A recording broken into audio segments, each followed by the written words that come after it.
Kentucky U.S. Senator Rand Paul says he cannot support the latest effort to repeal and replace Obamacare. Instead, as WDRB's Lawrence Smith explains, Paul is looking for different ways to shake up the healthcare system.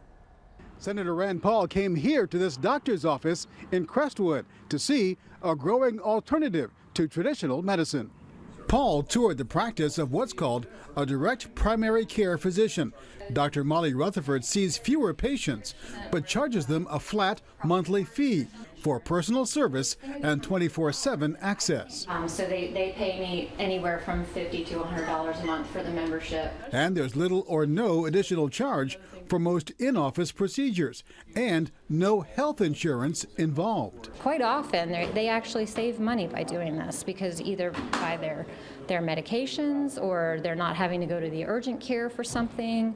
I can save them money on x-rays. During a roundtable discussion, supporters touted direct primary care as a way to cut the cost of health care by cutting out the insurance companies. I think we need innovations and we need to think outside the box. What we heard today was an innovation. While Paul thinks direct care can be part of the health care solution, he continues to push President Trump to expand health associations, where people could join together across state lines to get a discount on their insurance, and he says he's going to do it. It's still coming. I'm still waiting and hoping, but he swears it's going to happen. What Paul does not like is the so-called Graham-Cassidy bill, the latest idea to repeal and replace Obamacare.